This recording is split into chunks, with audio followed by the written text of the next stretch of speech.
오늘이 이제 부활하신 예수 그리스도에 대한 주제로 설교하는 네 번째 주일입니다.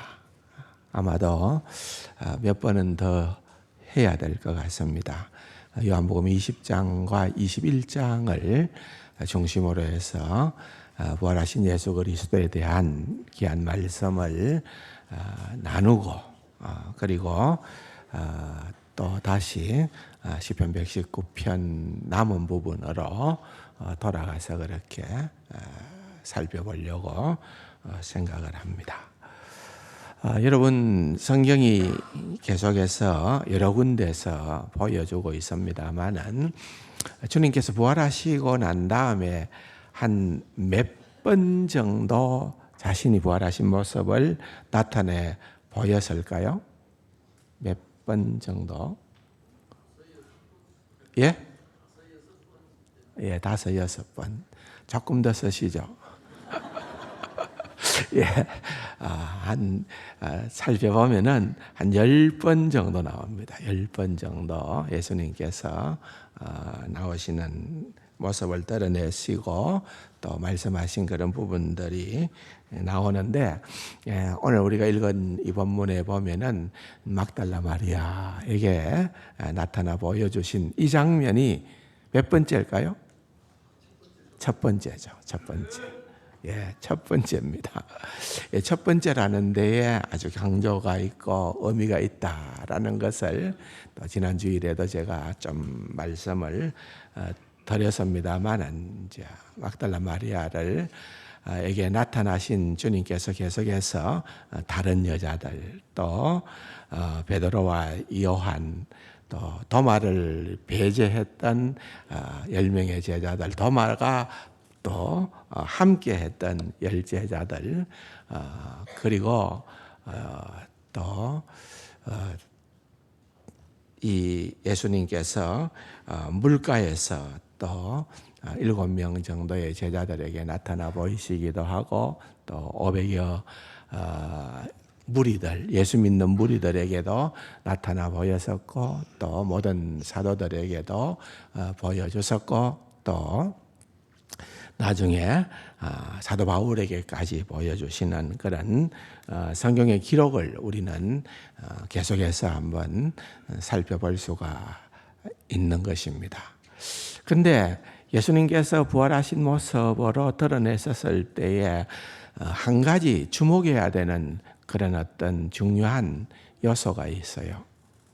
공통점이 있어요. 제가 지금까지 이렇게 부활의 주님께서 자신을 나타내 보여주신 그런 장면에 공통점이 있는데 여러분 혹시 뭐라고 생각을 하십니까?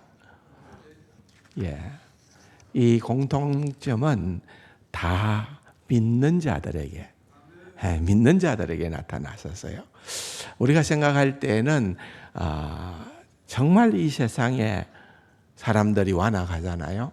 심지어는 예수님을 아무 죄 없으신 예수님을 누명을 씌워서 십자가에 못 박아 죽이기까지 했던 그런 험악한 사람들에게 예수님께서 보란 듯이 부활의 모습으로 나타나셔서 그들에게 너희들 나를 어떻게 봤나 하고 자신을 드러냈다고 하면은 그들이 얼마나 놀랐겠습니까? 또 그들 가운데는 우리가 생각할 때에는 부활의 주님이 나타났었기 때문에 또 주께로 마음을 바꾸어서 돌아서지 않았을까 하는 그런 생각도 해볼 수가 있는 거죠. 그런데 여러분, 믿음의 자리에 이르는 것은 그런 기적이다. 물론 때로는 필요하겠죠. 심지어는 기적 중에 기적이라고 할 수 있는 이 부활이라도 사실은 그것이 믿음과 직접 연결이 되지를 못한다는 것을 여러분 먼저 기억해야 됩니다. 오직 우리가 성경과 초대교회사를 또 지금까지 우리가 보게 되는 그러한 중요한 원리 가운데 하나는 복음 전파예요. 목격자들의 정언에 사람들이 주께로 돌아오는 거예요. 목격자들의 증언들의 기록을 우리는 읽고 또한 보고 전하면서 주께로 돌아오는 거예요. 그래서 성경이 그런 어떤 목격자들의 증언의 기록인 거죠. 사도 바울의 기록인 거고 신약 성경의 기록인 거고 말씀이 그렇게 중요하다는 거예요.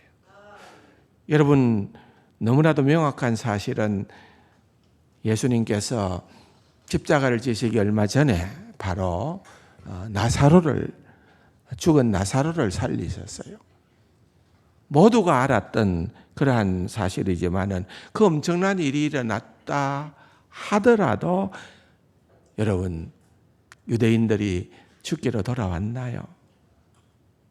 나사로가 살아났다. 그러나 아무 일이 없었다. 이래 되는 거예요. 성경에 보면은 또 다른 나사로뿐만 아니죠. 기록을 보면은 나인성 가부의 아들 회당장 야이로의 딸 다 죽음에서 살아났잖아요. 근데 그런 것 때문에 복음이 확산되고 복음이 폭발적으로 전거되는 그런 경우가 일어나지가 않는다는 거죠.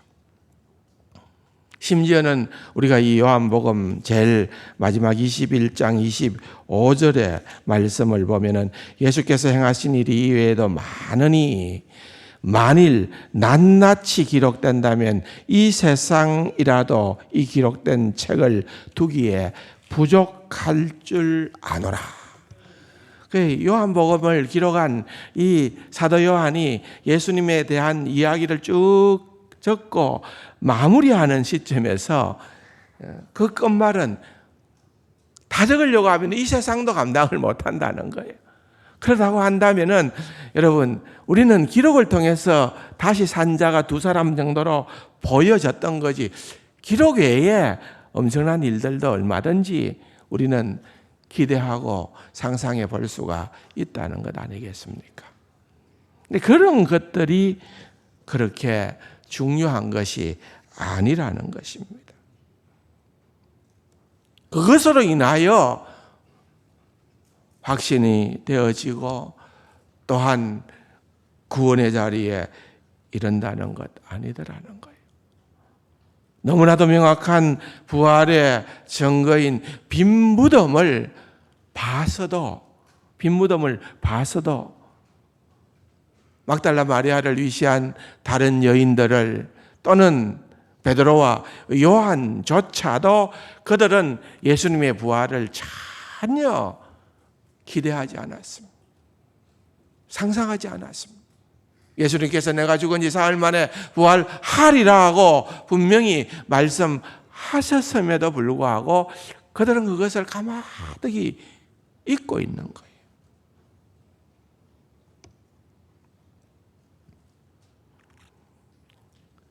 이것은 굉장히 중요한 사실입니다.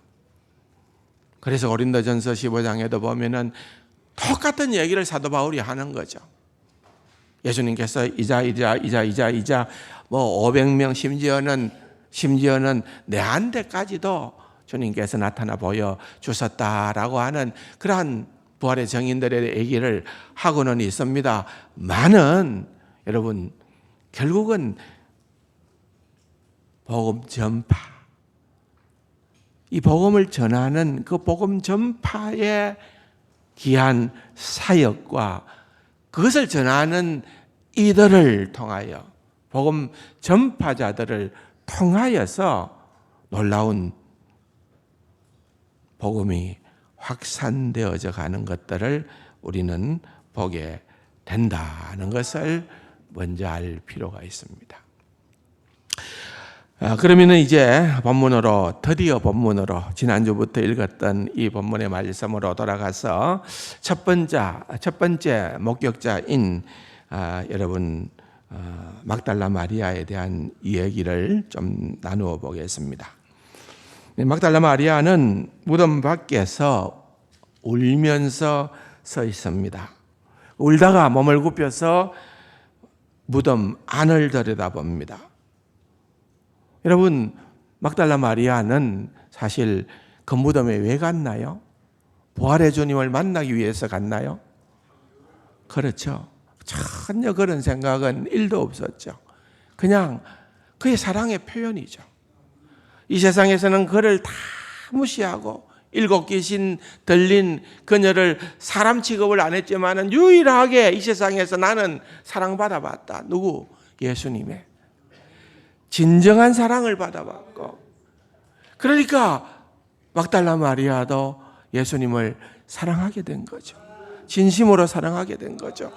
비록 그분이 죽었다 하더라도 그분은 오늘 성경에 보면은 죽었음에도 불구하고 내 주님이라고 그래요. 내 주님. 그래서 그 주님에게 향료라도 그렇게 부어서 그의 사랑을 나타내고 표현하기 위하여서 갔는데 할 수가 없었어요. 왜? 빈 무덤이니까. 빈 무덤이니까. 그래서 울었던 겁니다. 내 사랑을 표현할 대상이 사라졌기 때문에 울었던 거예요. 여러분, 여기에 울었다라고 할 때 이 운 거는 어떤 그냥 눈에 눈물이 그냥 맺힐까 말까 하는 울음일까요? 어떤 울음 같아요? 예, 그냥 펑펑 우는 거예요. 예, 흐느끼는 거예요. 문자적으로 그런 표현이에요. 너무너무 이건 말로 표현할 수 없을 정도로 그의 모든 사랑을, 그의 모든 슬픔을, 그의 모든 마음이 그 눈물로 다 표현되어지는 흐느낌인 것입니다. 고통과 슬픔에 빠졌고 정말 너무나도 낙심되었기 때문에 흐느끼고 있는 것입니다. 그러면서 마리아는 긍정적인 생각을 못하는 거죠. 오히려 최악을 생각하는 거죠. 왜냐하면 부활을 기대한 적이 없었기 때문에. 누군가가 빈 무덤을 보면서 즉각적으로 드는 생각은 누군가 옮겼을 거다. 누군가 훔쳐갔을 거다. 그렇기 때문에 빈 무덤이다 라고 생각하는 거예요. 때때로 보면은 우리가 하지 않아도 되는 그런 염려와 걱정들을 참 많이 할 때도 있습니다. 여러분 시편 119편의 유명한 설교가였죠. 제가 추천해 드렸던 책의 저자인 J.C. 라일이라는 분이 이런 말을 했습니다.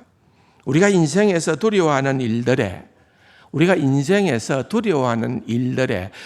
3분의 2는 결코 일어나지 않는다. 여러분, 나이가 들면서 뭔가 좀 아파지면은 이거 뭔가 우리가 순식간에 생각하기로 이거는 죽을 병이다. 이거는 못 고칠 병이다. 이거 큰일 날 병이다. 이런 생각들을 순간적으로 할 때들이 많이 있잖아요. 그러니까 이런 표현이에요. 두려워하는 일들의 3분의 2는 결코 일어나지 않는다. 우리가 흘린 눈물의 3분의 2는 헛되이 날아가 버린다. 생각해 보면은 맞는 것 같잖아요. 우리가 지나치게 그렇게 염려하고 걱정하는 것들도 많다는 거예요. 막달라 마리아도 최악을 생각하니까 너무너무 예수님이 죽은 것만도 억울해 죽겠는데 예수님이 사라져 버렸다. 누군가가 예수님을 훔쳐가 버렸다. 누군가가 예수님을 옮겨가 버렸다. 그러니까 눈물이 더 폭포수처럼 흘러 넘쳤지 않겠습니까? 근데 그가 그러한 눈으로 무덤 안을 들여다보니까 신기한 일이 벌어진 거예요. 두 명의 건장한 사람이죠. 근데 사실은 그냥 사람이 아니라 여기에 등장하는 두 명은 누굽니까? 천사였죠. 천사였죠. 사복음서를 이렇게 묶어가지고 입체적으로 보면은 여기에 등장하는 천사는 두 명이었고 남자의 형상으로 나타났던 그런 천사였다고 그렇게 이해를 하시면 됩니다.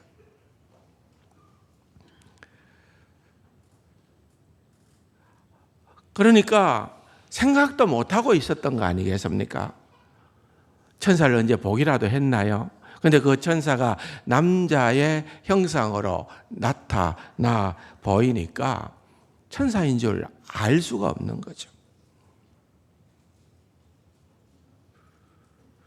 근데 이 천사가 나타났다라고 하는 이것은 여러분 빈 무덤이 사람이 휩쓸고 간, 다시 말하면 누군지는 모르지만 그 누군가가 와서 예수님의 시신을 그렇게 빼내가고 훔쳐갔는 그런 것이 아니라 천사가 나타났다라고 하는 말은 이 부활이 천국과 직접적으로 중요한 연관을 가지고 있다는 것을 나타내 보여주는 것입니다.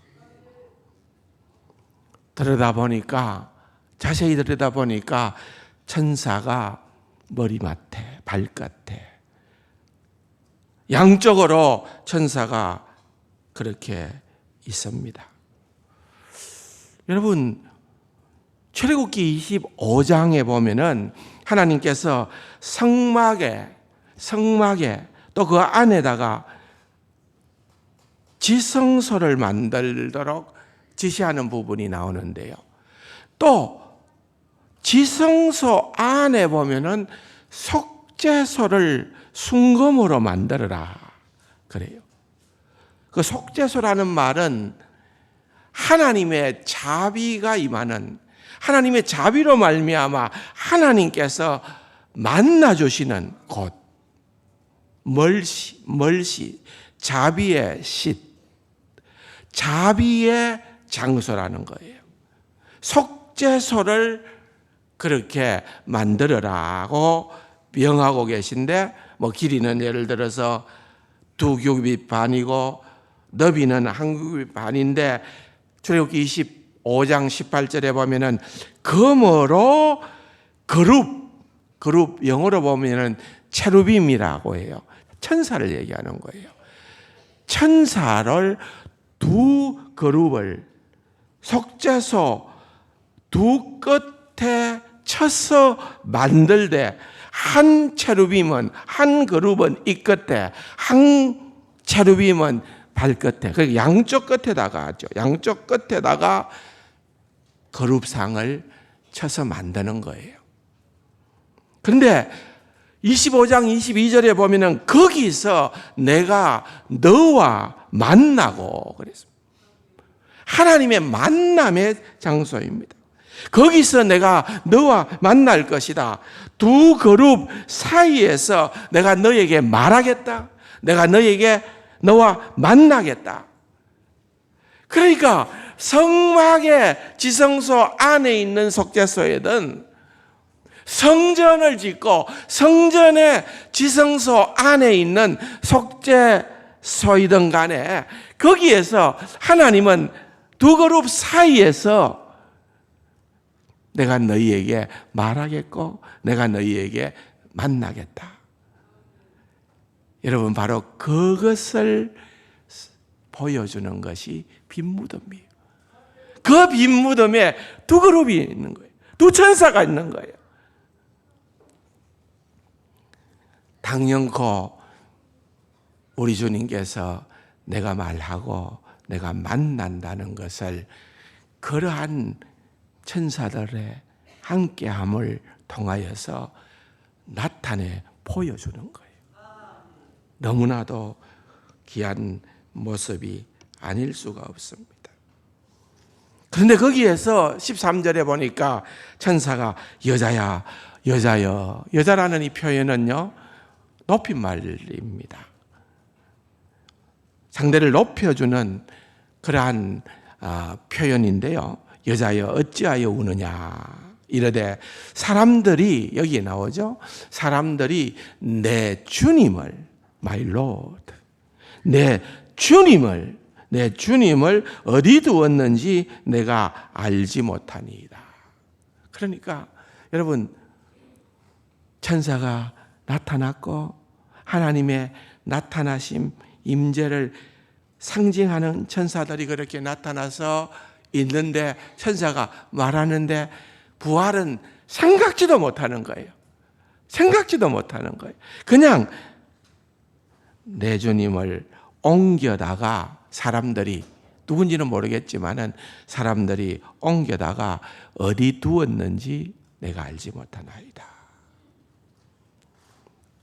우리 주님께서 살아나실 거라고 분명히 말씀하셨음에도 불구하고 누구 하나 믿지를 않은 거죠. 어떤 의미에서는 마리아는 불신앙의 눈물을 흘리고 있습니다. 사람들이 내 주님을 옮겨다가 어디 두었는지, 그게 누군지, 그것 때문에 빈 무덤이 생겨나게 되었다고만 생각을 한 겁니다. 마리아는 혼자였고 설설했고 고독했고 마음의 상처를 받았습니다. 조금 전에 말씀드린 것처럼 평생에 한 번도 받아보지 못했던 그런 진솔한 사랑을 우리 주님으로부터 받았기 때문에 그분과 함께하는 시간, 그분과의 교제의 시간은 그에게는 너무나도 값진 것이었는데 그게 사라져 버렸다는 거예요. 이제는 그분의 죽은 시신에 향신료를 바르는 예의조차도 할 수 없게 됐다는 거예요. 사람들이 내 주님을 옮겨다가 어디 두었는지 내가 알지 못하나이다. 그 다음 14절에 보니까 이 말을 하고 뒤로 돌이켜, 이 말을 하고 뒤로 돌이켜 예수께서 서 계신 것을 보았으나 예수인 줄 알지 못하더라. 여러분, 그런 식으로 마리아는 지금 돌아가신 그분을 찾기를 바라면서 무덤에 남아 있었고, 예수님은 살아계신 자신을 마리아에게, 막달라 마리아에게 보여주시려고 무덤에 남아 기다리시는 것입니다. 마리아는 사랑으로 머물러 있었고 예수님도 사랑으로 머물러 계신 것입니다. 마리아는 예수님에 대한 사랑으로, 예수님도 마리아에 대한 사랑으로 남아 있었습니다. 여러분, 지난주에 말씀드렸던 것처럼 정말 보잘것없는 이 여인, 하찮은 여인, 그냥 영어로 말하면 nobody. 아무것도 아닌 이 여인을 위하여 만나시고자 우리 주님께서 거기에 계셨던 것입니다. 그런데 그분이 예수님인 줄은 마리아는 모르고 있는 거예요. 눈물이 그의 눈을 가렸던 거죠. 또한 이런 아침이었기 때문에 전기불이 있는 것도 아니고 무덤암이 어두컴 그늘져서 더더욱 그분이 누군지도 알 수가 없었을 테고, 여러분, 대부분 예수님께서 부활하시고 난 다음에 자신이 내가 예수다라고 말씀하시기 전에는 다 몰랐어요. 엠마오로 가는 두 제자들도 몰랐습니다. 그렇게 예수님과 함께 성경 이야기를 하고 가면서도 몰랐어요. 눈이 가리워진 거예요. 그런데 또 한편 생각해 보면은 육신으로 부활하신 것은 틀림이 없지만은 예수님의 부활하신 그 형상은 옛날에 살아계실 때 그 모습하고는 또 다를 수 있다고 얼마든지 보는 거죠. 왜냐하면은 문을 그대로 통과하셨잖아요. 그렇잖아요. 다락방에 문을 열어주는 이도 없는데 그냥 들어갔다. 그냥 사라지고. 영광스러운 몸입니다. 영원히 썩지 않을 몸이었습니다. 이건 우리가 그렇게 되는 그 몸을 주님께서 먼저 입으셨던 거예요. 그러니까 그 몸은 같은 육신이라도 분명히 다른 몸이었을 거예요. 알아보지를 못했던 거죠. 누가복음 24장 16절에 보면은 엠마오로 가던 두 제자가 이렇게 얘기를 합니다. 그들의 눈이 가리워져서 그인 줄 알지 못했다 그랬습니다. 그런데 24장 30절에 보면은 그들과 함께 음식을 잡수실 때 떡을 가지사 축사하시고 떼어 그들에게 주시니 그들의 눈이 어떻게 됐다고요? 눈이 밝아져서 주님께서 그들의 눈을 밝게 해주셨다는 거죠. 그인 줄 알아보더니 예수께서는 그들에게 보이지 아니하시더라. 그들의 눈이 밝아져서 그랬습니다. 예수님께서 그렇게 자신을 드러내지 않으시면은 누구도 알 수가 없었다는 거예요. 그래서 오늘 15절에도 보면은 예수님께서 부활하신 첫 모습을 드러내면서 첫 번째 목격자인 막달라 마리아에게 이러십니다. 천사들이 했던 말과 똑같은 말이죠. 여자여 어찌하여 울며 누구를 찾느냐 하시니 마리아는 그가 예수님이 뭐인 줄 알고 동산직인 줄 알고 가드너 그가 동산직인 줄 알고 이르되 주여 옮겼거든 어디 두었는지 내게 일어서서 그러면 내가 가져가리이다. 마리아는 그냥 예수 그리스도가 죽었다고 확신한 거예요. 그리고 누군가 시신을 가지고 갔다는 거예요. 그래서 예수님을 보고도 부활하신 예수님을 보고도 동산직인 줄 알았던 거예요. 16절에 놀라우게도 예수께서 뭐라고요? 마리아야.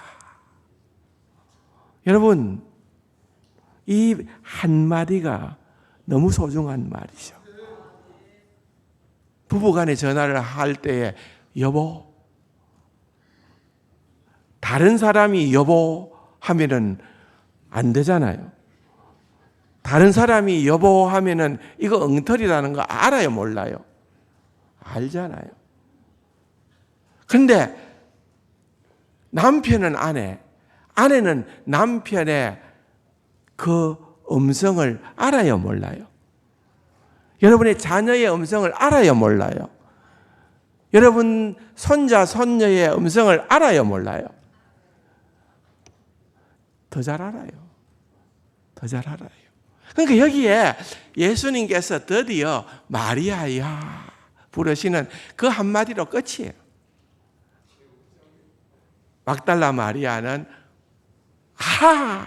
동산직인 줄 알았는데 이제 그 음성을 들으니까 이분이 누군가를 알게 된 거예요.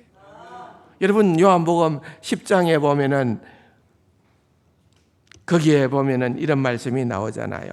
양은 그의 음성을 듣나니. 양은 그의 음성을 목자의 음성을 듣는 거예요. 4절에도 보면은 양들이 그의 음성을 아는 거로 따라오되. 양들이 목자의 음성을 안다는 거죠. 그러니까 지금 부활하신 예수님께서 마리아야. 그게 살아 생전에 마리아를 불러주셨던 바로 그 음성 아니겠어요? 그 음성으로 마리아라 그렇게 부르니까 그냥 마리아는 이제는 새롭게 되어지는 거죠. 너무너무 엄청난 소리를 듣게 된 거죠.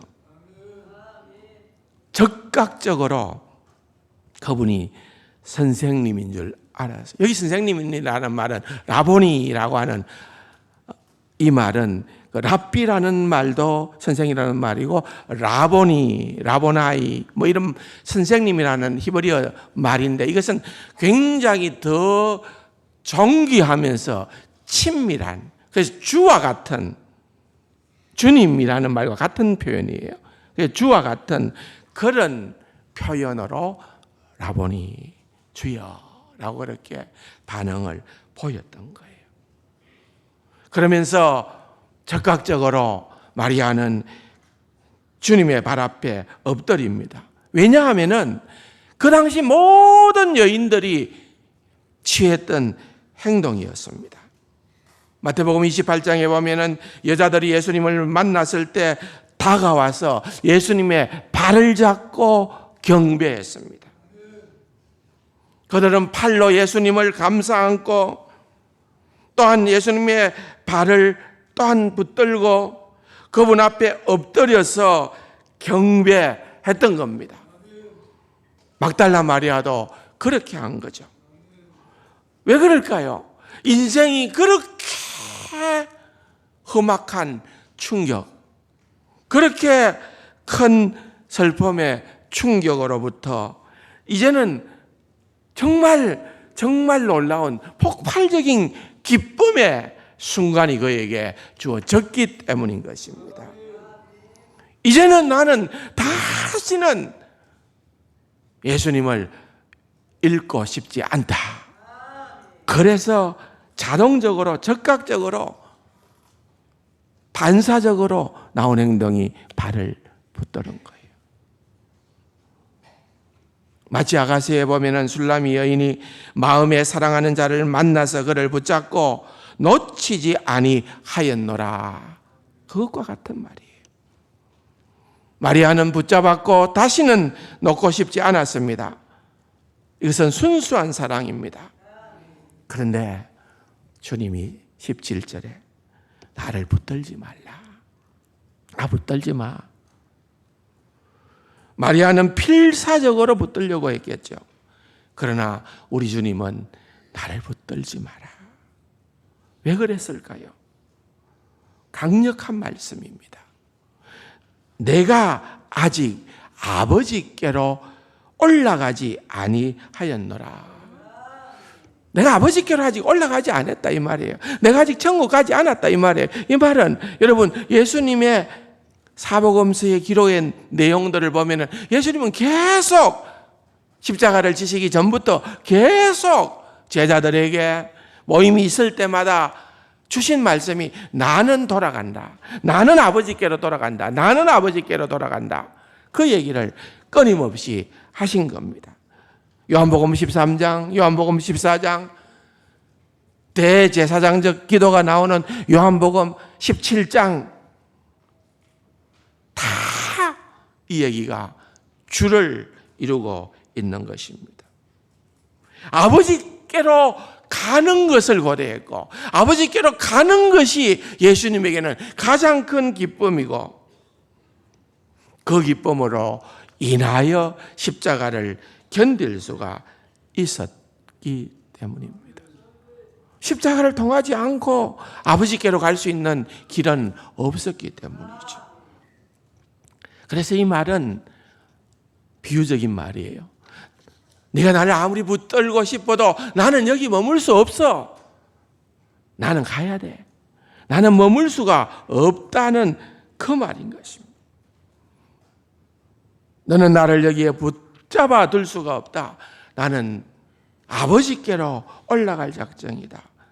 말씀하시면서 내가 천국에 돌아가면 성령 곧 그리스도의 영을 보내실 것이고 그가 너희 안에 거할 것이다. 그러면 너희는 너희 안에 나의 모든 것을 갖게 될 것이다. 천국의 모든 자원, 모든 기쁨, 모든 평화, 모든 능력을 너희 안에 갖게 될 것이다. 아직 나는 아버지께로 올라가지 않았다. 지금은 한번 따라해 볼까요? 내 형제들에게로 간다. 17절에 보니까 지금은 내 형제들에게도 간다. 이 표현이 굉장히 중요한 표현입니다.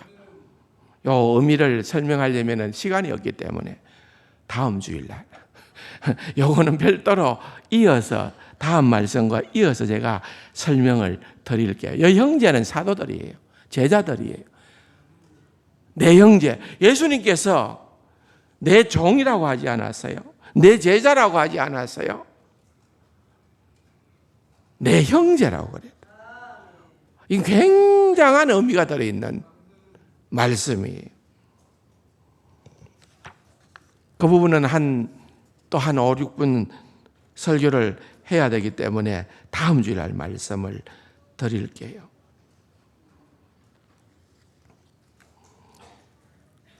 마지막 18절 다 같이 한번 읽어보겠습니다. 뭐라고요?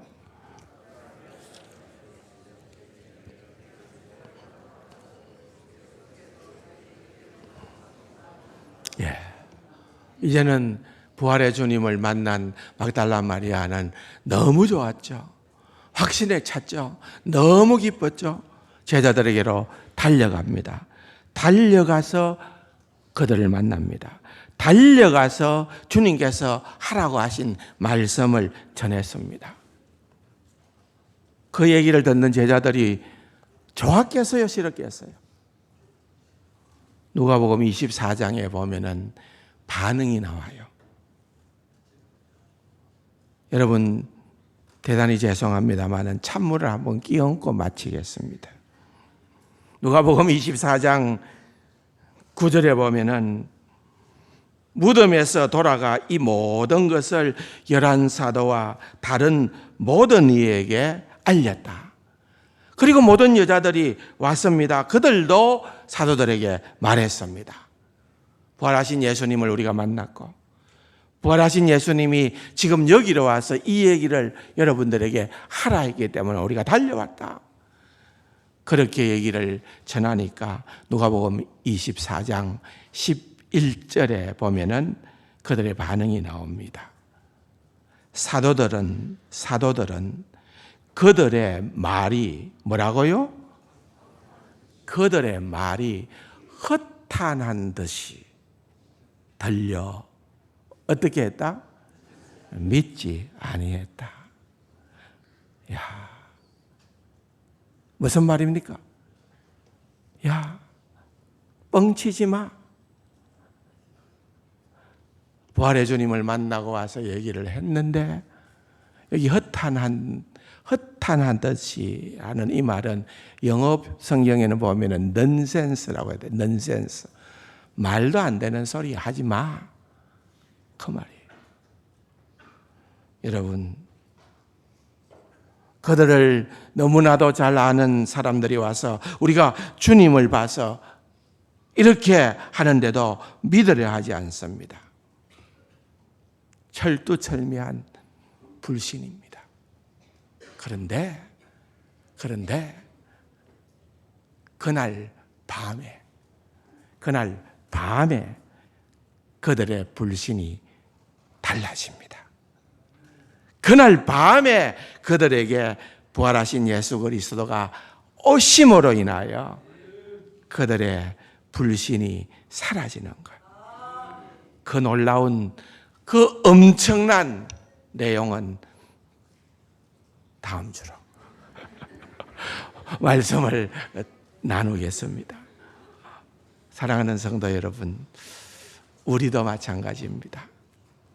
우리는 정말 주님 앞에서 정말 우리의 완악함, 우리의 고집스러움, 우리의 그 짓거리만한 지성, 그 모든 것들을 내려놓고 부활의 주님의 여러분의 전부를 거는 귀하고 복된 우리 세간 가족들이 다 될 수 있기를 주님의 이름으로 축복합니다.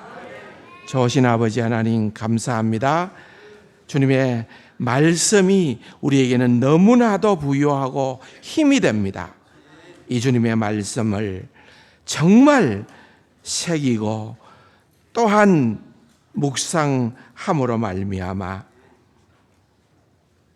부활의 주님을 마음껏 누리는 귀하고 복된 우리 세간 가족들 다 되게 하여 주옵소서. 존귀하신 예수님의 이름으로 감사기도 드립니다. 아멘.